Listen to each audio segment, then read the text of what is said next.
The American embassy in Tehran has been occupied by demonstrators. There is no indication that any of our people have been hurt. On November 4th, 1979, the revolution in Iran took an unexpected turn. A band of students stormed the U.S. Embassy in Tehran and took dozens of Americans hostage. This would become one of the worst diplomatic crises in American history. This is a message of the students in the American Embassy of Tehran. We are not against the people of the USA. We are against of the United States policy in Iran. Emboldened by the uprising of the Islamic Revolution, the students lashed out at the United States and took hostages 52 American diplomats and other citizens. The embassy takeover was supposed to be a platform for protest. It took on a degree of permanence, though, as the students soon made their demands clear. Hand over the Shah, Mohammad Reza Pahlavi, who was undergoing surgery in New York and had been diagnosed with cancer. They insisted he face trial for crimes they said he'd committed during his 37 years in power. The hostage standoff would last 444 days. It became a huge political liability for U.S. President Jimmy Carter, who would lose re-election to Ronald Reagan in 1980. All Iranian diplomatic and consular officials have been declared persona non grata and must leave this country by midnight tomorrow.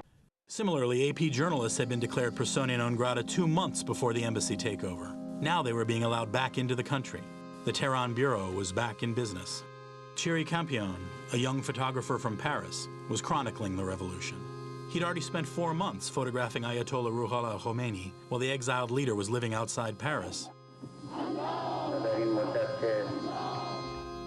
As it happened, the time spent staking out Khomeini in France would prove useful for covering the embassy takeover.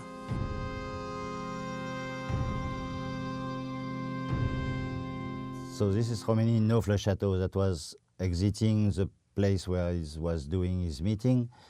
So I put plastic on it and I pin it here during the revolution. And it helped me a great deal because people thought that I was his friend, because you have an impression of closeness in these pictures. Even as I told you, he never speak to me, but it was the best, yeah, the best passport. Many photojournalists weren't so lucky. Some had their cameras smashed or their film stolen. But Campion managed to move through Iran without incident. It helped that he was French. The anti-American sentiment was like terrible. Really, they hate America. Because for them, America supports the Shah, they hate the Shah, so they hate the American. And the fact that Khomeini was in France in exile, and we were kind of the only country, non-Muslim country who accept to have him over there, was a huge plus.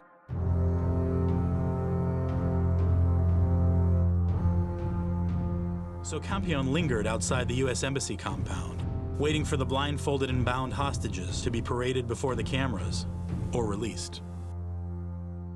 The embassy indeed was a world unto itself. No information came out of that embassy, official or unofficial, that we were privy to. We could go there for a while and look through the iron gates. We could read all the banners and graffiti on the walls. We could walk around the embassy if we wanted to. But we could get no information at all from inside in any way, shape, or form. All the information we got was picked up from people outside. On January 14th, 1980, the Iranian government ordered American news organizations to leave the country again, citing biased reporting. That didn't deter AP correspondents from chasing the story from the outside. They turned to radio broadcasts from inside Iran for information. Scheherazade Faramarzi, a former AP journalist who was born in Iran, worked her government sources from Beirut. As she recalls in this 2009 interview, they were very forthcoming. They would give me details of, let's say, the negotiations that were going on between Iranians and Americans over the hostages. The Washington Bureau would ask me, could you find out what Washington is telling the Iranians, you know, through Algeria. I said, why don't you ask them? And they said they won't tell me. So I go up and phone them and they tell me.